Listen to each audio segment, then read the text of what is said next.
reached out to a senator's office on a Sunday morning at 8:30, and by 11 o'clock I had the senator personally call me and reassure me of his involvement. So, Senator, we know that you're a very close friend of our communities. We know that you understand our needs, and with that, I turn the floor over to you. Thank you very much. Thank you. Thank you, everybody. Thank you, guys, gentlemen and ladies, for first of all being here. More than you know, when I come to a person's home and see the home overflowing with people of goodwill and good energy, it just really lifts me up and encourages me. I want to say something about Mayor and his beautiful bride. There's an ideal, that's an Abrahamic ideal, that Abraham was favored by God because he kept his tent open on all four sides. That anybody walking from any direction felt welcome here. Well, I've actually walked in a couple of doors now, and I see that you're keeping your tent open in a very Abrahamic way, and I'm grateful for that. That means a lot. I want to thank your brother-in-law as well. Where is he? Oh, there he is. For your generosity. You are the co-host of this event, and I appreciate that very, very much. So thank you so much for your generosity, your support, and your leadership here. Look, let's just not make this very complicated. I have the privilege right now to represent the entire state of New Jersey because of Titan in New Jersey, named Senator Frank Lautenberg, a businessman who knew how to create and run a business, somebody who served in World War II, a veteran. As well as a great state senator and public servant. God called him home. He passed away. And so for the last year, I've been fulfilling the last year of his term. And now in November, I have the privilege to put myself before the voters to run for a full term as a United States Senator. Now look, the reality is that we now more than ever need representatives who are going to represent all of us and the critical ideals of America.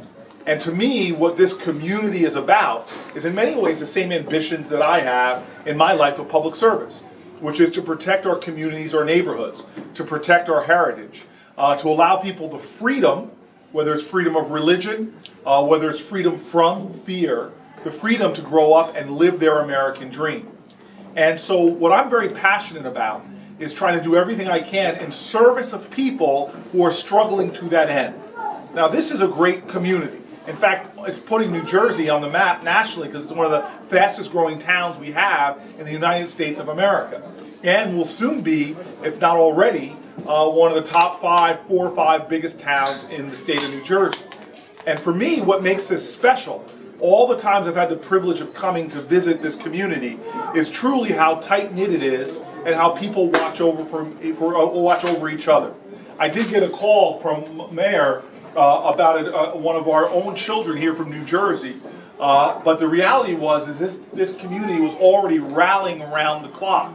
When I visited the family when they were sitting Shiva, I was amazed. I must have got there around 10 o'clock at night, and it was still buzzing like a beehive of people to support. And so my prayer, my hope, my ambition, God willing, B'ezrat Hashem, I can be the kind of senator that supports the community in the way that the community is showing that kind of leadership already. Whether it's from city council people, whether it's local police, whether it's some of the great rabbis in the United States of America who are right here teaching and supporting this community, I want to be a part of that community. And there is challenges. The educational challenges you were telling me right now are something that for years, for decades, I've been standing up and saying we've got to find a way to support all children in New Jersey.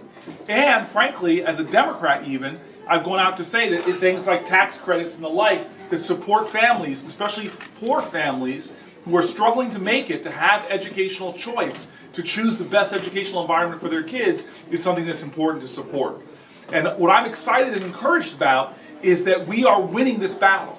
That more and more children coming from disadvantaged backgrounds in New Jersey are having better and better opportunities to go to good schools, but there's a lot more work to do. The crisis going on in this city right now demands attention, and I look forward to supporting in any way I can. Because for this community to lose resources at a time that the most valuable thing going on in this community, I know there's a lot of great business people here, but the most valuable thing in this community going on is the education of your children.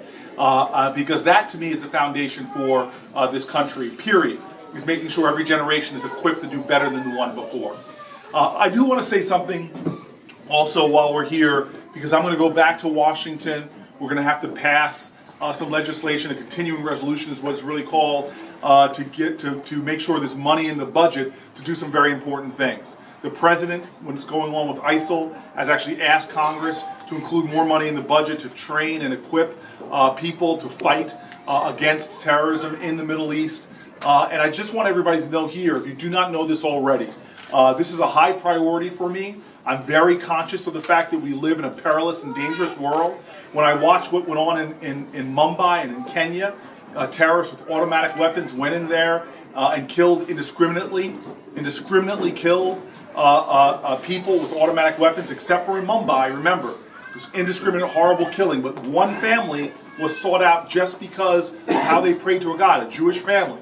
Rabbi Holtzman was sought out and tragically killed in the Mumbai terrorist attacks. You have to understand that we in America have to be guarded against that. It may seem like a long way away in Iraq and Syria, but what's going on there affects us directly. And especially when it comes to the state of Israel. When the state of Israel has Hezbollah to their north, who've killed Americans before, who are looking to destroy the state of Israel and the Jewish people.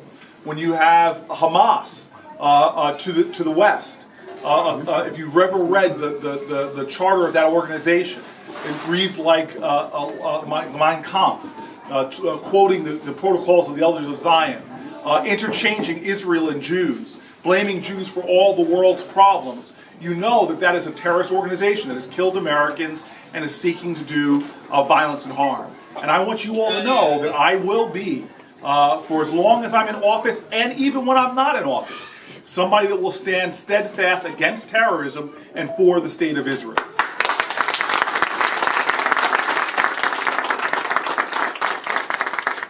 And so now I just want to return and end with this idea of this Abrahamic values, these values of love. These values that are, in my opinion, evidenced by the Jewish people, because Judaism is not an insular faith. Judaism has a calling. We know Isaiah called for the Jewish people to be a light unto nations. It's this ideal of goodliness and godliness, of chesed, of tzedakah, this idea that we are here on this planet to heal the world, to tikkun olam. That is a calling that goes to the Jewish people as well as to the heart of this Christian, of this goy as well. And I want to return to those values just to remind everybody, whether it is a child in Lakewood, whether it's a child in Camden, whether it's a child in Gaza, whether it's a child in Jerusalem, we have a calling to try to bring justice to this world. And I want to end with this ideal, these twin pillars, the legs upon which humanity stands on, that were evidenced by Abraham right before he got the blessing and right after he got the blessing. Right before he got the blessing, he was sitting in pain, having circumcised himself, and he saw strangers. This idea in Judaism, in the Torah, the stranger is talked about so often. Somebody that's not like you, not from your community. And Abraham saw strangers approaching from the distance, and the Torah says he got up and he ran to those strangers and greeted them and gave him of his best food.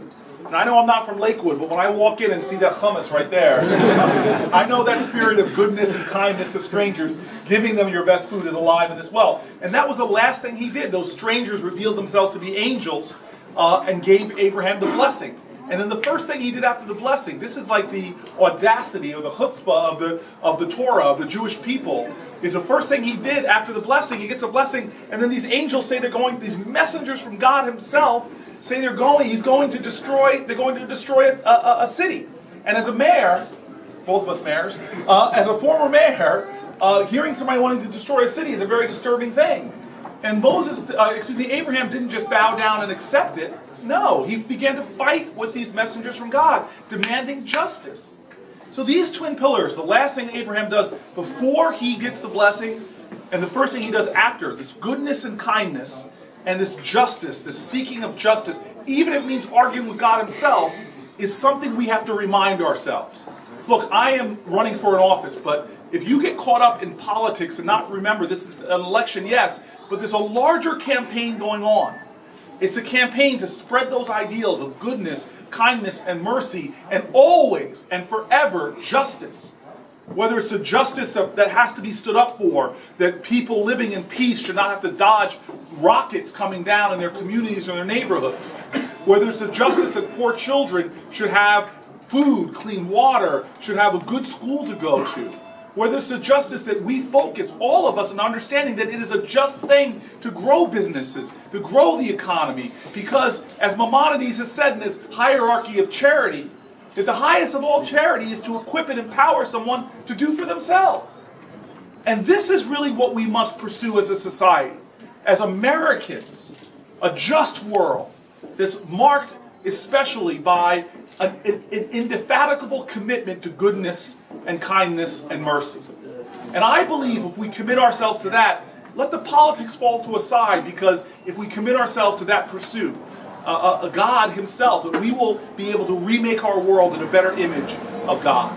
And so let me just say thank you to this community, because I have not visited Lakewood yet where there hasn't been people that have inspired me with that spirit. To see the love there with the children in the backyard that I was there, the love and the commitment to children created in the image of God, that inspires me, and I've had the privilege of being inspired there. To come and see in the middle of the night a house buzzing, facing the ultimate tragedy to have to bury a child, to see the goodness and the kindness and the mercy of this community all around there supporting that family during their grief. That's incredible to me. And to be a kid, the guy, not even from this community, years ago, to have a man like this guy, to open your house years ago for me. So I have to say to this community, these last two things. I look forward to being your senator now, and God willing, as long as God wills it, into the future, and being a part of this community and supporting this community. And the last thing I have to say to these great people here who add spirit and life and live the goodness and mercy, who live the ideals of fighting for and standing up for justice, I simply conclude by saying to you all right now gathered here, Yasher Koach, Yasher Koach.